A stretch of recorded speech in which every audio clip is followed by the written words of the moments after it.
श्री गोपाल त्रिवेदी जी।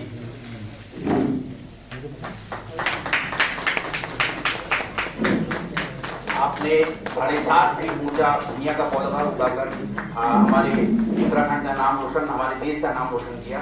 धन्यवाद। नमस्कार दोस्तों, जय भारत जय उत्तराखंड। दोस्तों कैसे हैं आप? तो दोस्तों आज हम आए हैं उत्तराखंड के कृषि विभाग में अल्मोड़ा में। तो दोस्तों आज बड़े हर्ष का विषय है, हमारे बड़े भाई साहब श्री गोपाल त्रिवेदी जी, जिनका नाम गिनीज वर्ल्ड बुक में रिकॉर्ड हुआ 7.5 फुट का धनिया। तो आज उनको उत्तराखंड सरकार द्वारा और कृषि विभाग अल्मोड़ा में सम्मानित किया जा रहा है। ये आपको अंदर पूरा दिखाते हैं और गोपाल त्रिवेदी जी का पूरा इंटरव्यू आपको सुनाते हैं। और कैसा लगा, अच्छा लगा जरूर बताएं। अच्छा लगे मेरे को भी और मेरे चैनल को अपना प्यार आशीर्वाद दीजिए।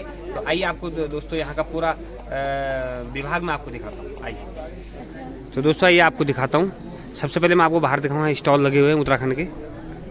और आपके सामने देखिए उत्तराखंड की, देखो मेथी, हर चीज़ की आपके सामने स्टॉल लगी है दोस्तों। देखिए ये कृषि विभाग अल्मोड़ा है आपके सामने। हाँ, उद्यान विभाग, उद्यान एवं खाद्य विभाग से आ रखे हैं दोस्तों। और इधर देखिए आपके सामने पशुपालन विभाग से, और हमारे पशुओं के लिए दवाइयों का जो भी है सब कुछ आपके सामने इन्होंने स्टॉल लगा रखी है दोस्तों। देखिए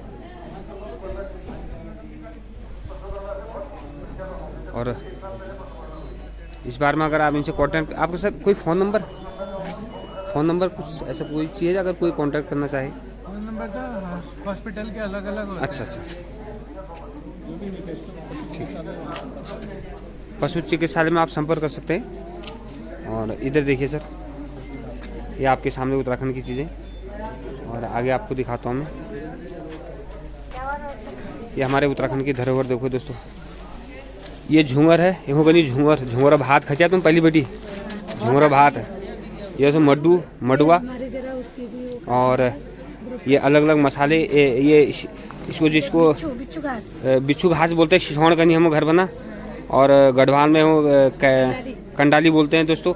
इसका ये ग्रीन टी बनती है बहुत अच्छी, आपको इसमें बहुत अच्छा कार्य, आप आजीविका चला सकते हैं। और कई तरह की इसमें है आपके सामने दोस्तों। शुगर फ्री है। और हमारी माता बहनें इसको पूरा उत्तराखंड को आगे साथ में लगी हुई है। ये देखो दोस्तों आपके सामने।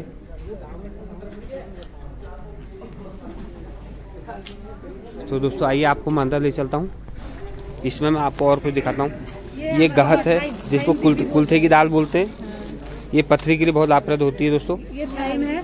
अच्छा थाइम, ये जंगली अजवाइन है दोस्तों। ये थाइम टी ग्रीन टी के उसमें लगता है। और ये आपके सामने हल्दी है, ये मिर्ची, सॉरी ये हल्दी, ये मेथी है पहाड़ी, ये जीरे का नमक, लहसुन का नमक, और ये लहसुन नमक जो रेडीमेड हमारा घर बना वाली काकड़ छान जो खचा ना तुम, वही से लहसुन नमक जा काकड़ छान लहसुन नमक।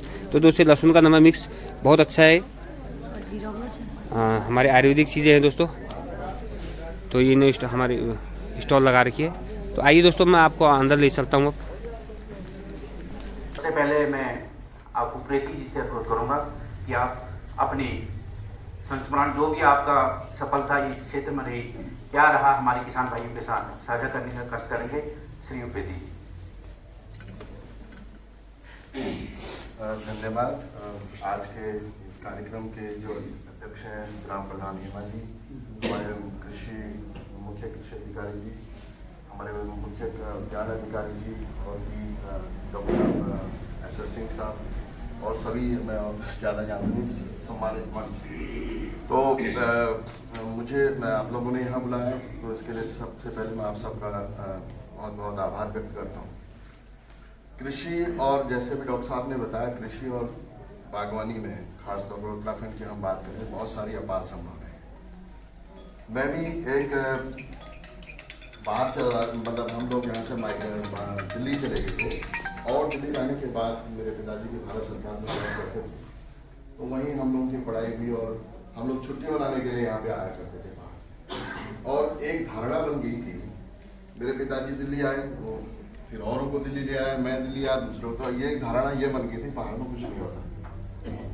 पहाड़ में कुछ नहीं होता, तो एक ट्रेंड बन गया, अभी भी ये जारी है, हालांकि कुछ अब इस पर रोक लगा है कि भाई नौकरी करने के लिए बाहर जाओ और पहाड़ों में कुछ नहीं होता। तो इसी तरह का बड़े संक्षिप्त में बताएंगे, हमारे मन में भी यही था कि पहाड़ में तो सिर्फ छुट्टी मनाने के लिए आते हैं और यहाँ कुछ नहीं होता। तो मेरे को कुछ ऐसा मौका मिला बाहर जाने का और विदेश में जाने का मौका मिला है। और जब मैं फ्रांस की यात्रा में गया था 2012 में, तो मैं आपको ये इसलिए मैं शेयर कर रहा हूँ, बहुत इंपॉर्टेंट है, कि हम लोग अपनी ही ज़मीन को, अपनी भूमि को हम लोग नहीं पहचान पा रहे हैं। ये सबसे दुख का विषय आज के उत्तराखंड में है। जब मैं फ्रांस में गया तो मैंने सब कुछ, फ्रांस की जो जलवायु थी, जो वहाँ का वेजिटेशन था, वो सब कुछ उत्तराखंड की तरह था, सब कुछ रानीखेत की तरह। वहीं पर सेब के बगीचे, आड़ू, प्लम, खुमानी, अखरोट, सब कुछ। हमारी सब्जियां भी सेम थी, तिमले भी थे, और ये घिंगारू और ये हमारे किरमौड़े, सभी कुछ था वहाँ पे। तो मेरे मन में ये उठा, और वहाँ का हर किसान, जब आप एक किसान की बात करते हैं, हर किसान जो है एक संपन्न किसान है। और मैं जिस यूरोप के जिस पार्ट में गया था, बिल्कुल ग्रामीण क्षेत्र में गया था, और उस ग्रामीण क्षेत्र में जो संपन्नता थी वो शायद वहाँ के शहरी क्षेत्रों में भी नहीं थी। तो जब मैंने देखा कि यहाँ ऐसा हो सकता है, तो प्रश्न उठा, मेरे यहाँ क्यों नहीं हो सकता। वो मेरी लाइफ का एक टर्निंग पॉइंट था। वहाँ से आते आते मैंने सोचा कि मैं दोबारा अपने गाँव जाऊँगा, और गाँव में जाके दोबारा से कृषि और बागवानी को फिर से हम लोग जीवित करें। तो इसी क्रम में मैंने ज़मीन ली थी, ज़मीन भी ली, और मैंने देखा भाई मेरे यहाँ के सेब की बहुत आइडियल कंडीशन है, क्योंकि वहाँ सेब का बगीचा मुझे देखना है, मैं सेब का सबसे पहले बगीचा लगाऊँ। लोगों ने भी जैसे बोला यहाँ पे बंदर है, लंगूर है, क्लाइमेट चेंज हो गया, ये हो गया, दुनिया भर की बातें। ये प्रॉब्लम सब जगह है। जब मैं फ्रांस में भी गया था तो क्लाइमेट चेंज तो पूरी दुनिया में हुआ है। जब मैंने वहाँ का टेम्परेचर चेक किया तो वहाँ पे था 22 डिग्री, मैंने रानीखेत का चेक किया था, उस दिन था 20 डिग्री। तो मेरे मन में सवाल उठा कि अगर क्लाइमेट चेंज और पूरे दुनिया में हुआ, अगर फ्रांस में सेम हो सकता तो मेरे यहाँ क्यों नहीं हो सकता, क्योंकि क्लाइमेटिक कंडीशन हमारी दोनों की सेम है। तो अभी जो ये कहा जा रहा है ये सब बेकार की बातें हैं। जरूरत है तो आपकी इच्छा शक्ति की जरूरत है। इसीलिए फिर मैं दोबारा गया, मैंने उसमें सेब पे काफ़ी अध्ययन किया, हिमाचल गया, फिर दोबारा से नीदरलैंड गया, फिर हाई डेंसिटी को भी यहाँ पे लाया। उस वक्त हाई डेंसिटी भी जो उत्तराखंड के अंदर एप्पल मिशन की जो योजना शुरू हुई, उसके लिए उस वक्त के मुख्यमंत्री जी को भी हम मिले। हमने उनको बोला, साहब इस तरह की कोई टेक्नोलॉजी है यहाँ पे, आप लाइए, इसको शुरू कराइए। तो उस वक्त की सरकार ने और आपके डायरेक्टर उद्यान, उन्होंने भी इस पर काफ़ी काम किया और इस योजना को आज चलाया। आज मुझे लगता है एप्पल मिशन बहुत ज़्यादा सारे हमारे नौजवान जो लोग हैं इसमें जुड़े हैं, काम करना चाह रहे हैं। और जो हमारे यहाँ जो सेब की खेती हुई है वो आप लोग आइए और आपको बहुत अच्छा लगेगा। फरवरी में हम सब किसान भाइयों के लिए वहाँ पर ट्रेनिंग प्रोग्राम भी करते हैं। तो और कुछ तो मैं वहाँ पे खुद प्रमोट करने के लिए अपने स्तर से भी उन्नत किस्म के, जो अच्छी किस्म की वैरायटीज़ के जो पौधे वो भी किसान भाइयों को देते हैं। अगर आप में से कोई ऐसे किसान भाई जो इच्छुक हों, जिनको अच्छे किस्म की पौधे की आवश्यकता हो, तो आप हमें बता दीजिएगा। पांडे सर हैं, TN पांडे सर हैं, उनको बता दीजिएगा, तो वो हम आपको भी उपलब्ध करा देंगे।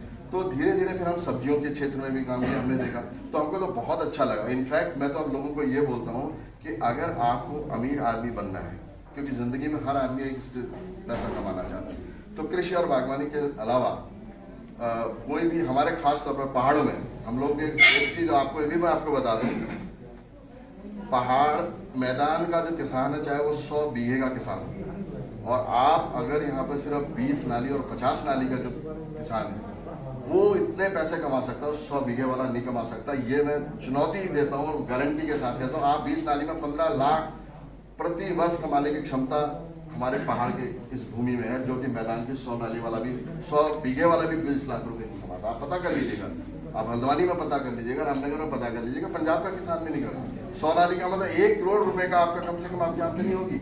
तो जरूरत है तो जैसे भी सही ढंग से आज के समय में आपको थोड़ा सा परंपरागत तरीकों से हटना पड़ेगा। मैं जिस बात पर जोर देता हूँ यही कि जैसे हम उद्यान में बात करें तो सबसे पहले अपनी सॉइल टेस्टिंग करें, उसके लिए हमारे पास केवीके जैसे, दूसरी आप वैरायटी का सिलेक्शन करें और मार्केट वैल्यू पर। ये 3-4 चीज़ें, ऐसा भी नहीं होना चाहिए कि वहाँ से कोई चीज़ पौध मिल रही है और आपने लगा लिया, ऐसा नहीं है।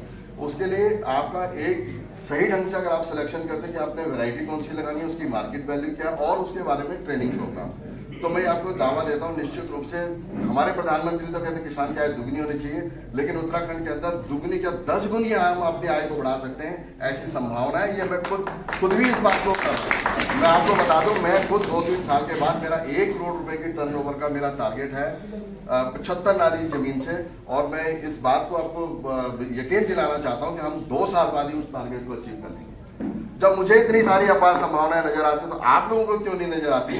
ये एक आप लोग इसके बाद थोड़ा सा आगे मेहनत, थोड़ा सा साहस करिए। अभी क्या है कि सब ये बोलते हैं नहीं हो रहा, ऐसा कुछ भी नहीं है, सब बेकार की बात है। लंगूर, मेरे यहाँ भी लंगूर बंदर है, लेकिन हम उनको मैनेज कर रहे हैं। हम आप क्यों नहीं कर सकते? आप भी तो कर सकते हैं। मेरे को देखे जहाँ नहीं होता था, आज कई किसानों ने वहाँ बगीचे लगाने शुरू कर दिए। उनको कोई टेक्निकल नो हाउ की जरूरत है, प्लांटिंग मटेरियल की जरूरत है, वो हम उसको सारी मदद करते हैं। मैं लोग अपने किसान भाइयों को बोलता हूँ कि हमने जो पूरा समय इस मेहनत की, इधर उधर गए, आप हमारे पास आइए, आप इसका लाभ उठा सकते हैं और मैं आपके लिए हमेशा तैयार हूँ। मेरे पास बहुत सारी जगह से किसान आते हैं, मेरे को आप कहीं पर भी बुलाएंगे, आपके हर किस्म के तकनीकी ज्ञान की आवश्यकता हो, कोई ट्रेनिंग प्रोग्राम की जरूरत हो, विभाग भी कराता है और हम लोग भी बुलाते हैं। हम लोग भी बाहर से एक्सपर्ट बुला के ट्रेनिंग अपने किसान भाइयों के लिए मुफ्त की ऑर्गेनाइज करते हैं फरवरी के महीने में, या और भी जब भी समय मिलता है। तो आप आइए, उसके साथ आपके साथ विभाग है, पूरा आपके साथ केवीके है और हम लोग भी आपकी मदद करेंगे। और इसी क्रम में मैं एक आपको सर एक ध्यान उनके लिए बता, एक खुशखबरी भी, मैं भी अच्छा मौका है, राष्ट्रीय किसान दिवस है। देखिए, बाहर का जो किसान है वो खुशहाल क्यों है? बाहर का किसान इसलिए खुशहाल है क्योंकि वहां का किसान पढ़ा लिखा है। हमारे यहाँ एक धारणा बन चुकी है। धारणा क्या है? जो पढ़ लिख गया उसको कहते हैं बेटा तू बाहर जा नौकरी कर, और जो नहीं पढ़ा कम लिखा उसको बोलते तू खेत जोत। अगर पढ़ा लिखा आदमी खेत पे जोतता है तो उसको बोलते क्या हमने तो इसलिए पढ़ा लिखा कि तू खेत जोतेगा। ऐसी धारणा हमारे एक पूरे समाज के अंदर है। हमें इस धारणा को निकालना है।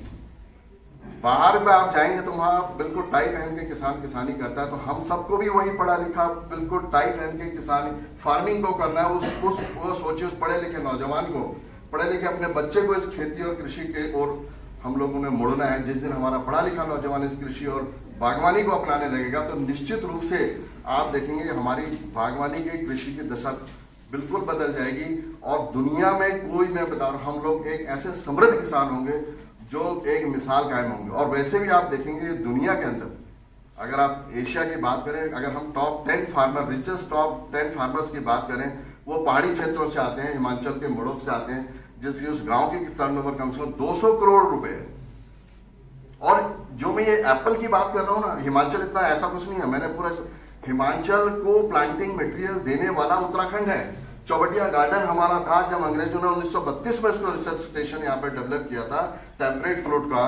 तो बताइए, जब हमारे प्लांटिंग मटेरियल से हिमाचल इतना ज्यादा आगे बढ़ सकता है, तो हम ये हमारे अंदर कहाँ से बातें आएंगी कि हमारे यहाँ ये नहीं हो सकता। जबकि आप हिमाचल में आप जाएंगे, हिमाचल से कई गुना हमारी जो भौगोलिक परिस्थितियां, हमारी जो जमीनें हैं वो इतनी अच्छी हैं जिसका कोई हिसाब नहीं। हम अभी आपका ये कौन सा ब्लॉक ये वाला नहीं, हाँ नहीं, इधर से जब जाते ना अंदर वो एक ब्लॉक पड़ता ना हमारा जगह, नहीं जब हम इधर को जाते हैं जागेश्वर धारा नालों से नीचे को जब जाते ना उधर को सैर फाटक की तरफ को लमगड़ा, मैं हाँ लमगड़ा ब्लॉक, मैं लमगड़ा में गया, वहाँ के खेतों में गया और मैं हिमाचल के खेतों में देखा और हिमाचल के लोगों को मैं लमगड़ा में लेके गया। और लमगड़ा में आप देखेंगे, लमगड़ा में जो आपकी भूमि है, जो सॉयल जो है ना, वो बहुत ही अद्भुत है। और सेब के लिए मतलब उसका, और लमगड़ा में एक मैं किसान के पास गया, उसके पास मैंने कहा भैया तुम्हारी वो चाय की दुकान की खेत किसके? बोला मेरे हैं। मैंने कहा फिर तुम चाय कितनी जमीन है? बोला मेरी तो 200 नाली है। तो हमने कहा आप चाय क्यों बेच रहे हो भाई? मैं कहा तुम सुबह चाय बेचने का चक्कर में 7 बजे दुकान खोलते हो, शाम तक यहाँ पे खोलते हो। भाई अपने खेत पे 3 घंटे काम कर लो ना, तो करोड़ों रुपए कमा लोगे, तुम्हारे पास तो वो जमीन है। तो कहने का मतलब लमगड़ा जैसे हमारे पास कई ऐसे स्थान हैं जो सेब के लिए सबसे उपयुक्त हैं। और जहाँ तक सवाल है कि हम लोग उत्तराखंड का, दूसरा मैं एक सबको ये बोलना चाहता हूँ, आप जैविक की ओर, जैसे साहब ने अभी एसएस सिंह साहब ने बोला कि हमारे पास जोत बहुत कम है, जोत बहुत कम है, तो हमने वैरायटी का सिलेक्शन, आपकी थोड़ा सा टेंशन है, हाई वैल्यू हमें प्रोडक्शन करना होगा, हाई वैल्यू आइटम्स को हमें लगाना होगा। और जोत कम होने के साथ हमें ऑर्गेनिक को जाना होगा। ऑर्गेनिक में जाएंगे तो हमारे पास क्या, हमारी वैल्यू एडिशन और ऑर्गेनिक का जमाना, थोड़ी कीमत भी मार्केट में ज़्यादा मिलती है, थोड़ी आवश्यकता जरूर है मार्केट मंडी की। मैंने सर ये बात भी उठाई है, थोड़ा सा आप ही एक जैविक मंडी की कम से कम ब्लॉक लेवल पे या जिले के लेवल पे अगर एक जैविक मंडी हो जाए तो हम लोग सभी लोग, क्योंकि हम बाई डिफॉल्ट वैसे तो पूरे प्रवृत्ति क्षेत्र हम ऑर्गेनिक ही हैं, तो जब हम करी ऑर्गेनिक रहे हैं तो क्यों ना उसकी हम ब्रांडिंग कर लें। अगर हम ढंग से उसकी ब्रांडिंग कर लें और एक क्लस्टर बना लें ऑर्गेनिक के, तो हमारे जो सब्जी उत्पादन, फल उत्पादन या अन्य अनाज जो भी हम उत्पादन कर रहे हैं, हमको बहुत अच्छा एक मूल्य मिल सकता है। जो मैं एक बात आपको बताना चाह रहा था कि बागवानी में, क्योंकि जब हमारे पढ़े लिखे लोग आएंगे इस कृषि और बागवानी में, तो क्या होगा कि जो आज हम लोग एक पिछड़ चुके हैं उसको एक नई दिशा मिलेगी, नई ऊर्जा मिलेगी। इसी चक्कर में क्या हुआ, जब मैं बागवानी कृषि में आया तो मैंने इसमें देखा कि जब मैं बाहर से प्लांटिंग मटेरियल ला रहा हूँ, क्योंकि रूट स्टॉक हमारे पास है नहीं, अच्छे किस्म के लिए हमें बाहर से लाना पड़ता है। और इसी तरह से सब्जी है, फल है। अब दुनिया के अंदर आप देखेंगे दुनिया बहुत सिमट चुकी है। अब एक टेक्नोलॉजी ट्रांसफर करना होगा, एक देश से दूसरे देश में तकनीकी जो ज्ञान का उसका आदान प्रदान करना होगा, तो उसके लिए हम लोगों को क्या कई तरह की समस्याएं आती है, जैसे क्वारंटीन की आती है। हम क्वारंटीन की 4 साल से क्वारंटीन को लेकर के बहुत ज़्यादा बहस छेड़े हुए हैं, बहुत ज़्यादा लड़ाई भी लड़ रहे हैं, जो हर किसान भाई को नहीं पता। तो उसमें हम आपको ये बता देना चाहते हैं कि उत्तराखंड के अंदर हिंदुस्तान की सबसे पहली जो है एक एडवांस जो है क्वारंटीन फैसिलिटी केंद्र सरकार ने उत्तराखंड को दे दी है सर। और वो उसके लिए जमीन वो करके उस का चयन हो रहा है, और भूमि का चयन होने के बाद 20 एकड़ में हमारी क्वारंटीन फैसिलिटी बनेगी। मैं इसलिए आपको बताना चाह रहा हूँ क्योंकि किसान भाइयों को, जब ये क्वारंटीन फैसिलिटी बनने से क्या होगा, जैसे अभी कोरोना वायरस आ रहा है, हमें इन चीज़ों का भी देखें, मैं आपको वो बात बता रहा हूँ कि जब ये वायरस आया, वायरस में अभी सारे लोग परेशान है, सब हमने मास्क पहन रखे हैं। अब इमेजिन करिए अगर बायोडाइवर्सिटी के अंदर अगर वायरस आ गया तो आप कौन से मास्क से उसको रोकेंगे। पिछले 4 साल से हम इसको लड़ाई को लड़ रहे थे कि हमारे किसानों को भी ये जागरूक होना चाहिए। अगर आप विदेश का किसान जाएंगे तो वो विदेश का जब किसान हो इतना जागरूक है, वो कहता है कि सीड भी लेता, बताइए इसकी थर्मल इंडेक्सिंग हुई है कि नहीं हुई, इसकी वायरस इंडेक्सिंग हुई है कि नहीं हुई है। तो प्लांट्स लिए, प्लांट्स की वायरस इंडेक्सिंग हुई है नहीं हुई। जैसे अभी साहब ने बोला हमारी नर्सरीज हैं, हमारी नर्सरीज भी इतनी एडवांस होनी चाहिए, यहाँ पर नर्सरी में भी हमारी वायरस इंडेक्सिंग हो। और वायरस जो क्वारंटीन है वो तो डिस्ट्रिक्ट टू डिस्ट्रिक्ट भी है, बल्कि हम तो कंट्री टू कंट्री की बात करें, डिस्ट्रिक्ट टू, अगर हम नर्सरी एक्ट की बात करें तो डिस्ट्रिक्ट टू डिस्ट्रिक्ट भी है। तो इन सब समस्याओं से निजात पाने के लिए काफ़ी समय से प्रदेश के अंदर ये बातें चल रही थी। तो केंद्र सरकार ने इंडिया की सबसे जो एडवांस जो क्वारंटीन फैसिलिटी उत्तराखंड को दे दी है, ये भी एक आज राष्ट्रीय किसान दिवस के उपलक्ष्य में मैं आपको ये बड़ी खुशखबरी, क्योंकि इसके जो परिणाम है आने वाले समय में, जिस तरह से भी सरकारें काम कर रही हैं, विभाग काम कर रहा है, इसकी सबसे ज़्यादा आवश्यकता हम किसान भाइयों को पड़ने वाली है। क्योंकि अब जो चीज़ें हो रही है, जब हाई डेंसिटी एप्पल फार्मिंग की बात कर रहे हैं, उसके अंदर आने वाले समय में आप देखेंगे जिस हिसाब से सरकारें काम कर रही हैं, ये सारी के सारे हमारा जो प्लांटिंग मटेरियल और क्वारंटीन फैसिलिटी में जाएगा, वहाँ से इसको क्वारंटीन होने के बाद किसानों को इसको दिया जाएगा। तो उसके लिए अभी तक हमारे पास कोई ऐसी फैसिलिटी थी नहीं, जो आता था वो जैसे मर्जी आया वो दे दिया जाता, तो कह दिया जाता अभी 1 साल में ही सेब आ जाता है। ऐसा कुछ कोई चमत्कार नहीं है। मैं जो आप थोड़ा सा इसको इसलिए बताना चाह रहा हूँ, हम किसान भाइयों को बहुत समझदारी के साथ आगे बढ़ना होगा। विभाग भी इसमें बहुत कुछ आगे बढ़ रहा है, वो विभाग भी बहुत काम कर रहा है। तो मैं इसलिए आपको ये बात बता रहा था कि हम लोगों का जागृत जिस दिन हम होंगे, क्योंकि यहाँ आप हमारे अधिकारी लोग बैठे हुए और हम लोग किसान लोग बैठे हैं, इन अधिकारियों को और हमारे बीच के अंदर को जो एक पार्टिसिपेशन है ना, सामंजस्य जिसको बोलते हैं, वो बहुत जरूरी है। जब हम दोनों बैठेंगे, जैसे आपने बोला किसान एक असली वैज्ञानिक है, हम चीज़ों को जब इम्प्लीमेंट, आप जो बताएंगे उसको इम्प्लीमेंट करने वाले हम लोग हैं, आप लोग हैं, तो हम लोग जब एक इन सब चीज़ों पर चर्चा करेंगे तो कहीं ना कहीं अगर कोई कमी रह गई होगी तो विभाग भी, सरकार भी उसको आकर के ठीक करेगी, ऐसा मेरा मानना है। तो इसलिए आज से ये सोच के चलिए कि हमने कम से कम यहाँ पर आज राष्ट्रीय किसान दिवस के अवसर पर एक संकल्प लें कि हम अपने कृषि और बागवानी को ही अपना जो है एक आमदनी का या अपना जो है एक जरिया बनाएंगे, अपनी आय का जरिया बनाएंगे, और इतना बढ़िया शान से हम ऐसे किसान बन के दिखाएंगे कि हम इस देश के जो है वो खाली मतलब एक रोजगार देने वाले हम किसान बने, और नए नए जो है तकनीक के साथ हम लोग काम करें। ऐसा हम लोगों को आज मैसेज देना होगा। और ज़्यादा ना कहते हैं क्योंकि समय भी कम है, आपने मुझे बुलाया सर, आपका बहुत बहुत धन्यवाद। और आपको विश्वास दिलाना चाहते हैं, हम लोग विभाग और आप किसान, हम लोग आपके साथ मिल करके काम करेंगे। आपकी योजनाओं को, आप हमारी बात सुनेंगे, हम आपकी बात सुनेंगे। इन्हीं बातों के साथ धन्यवाद आपका। Thank you.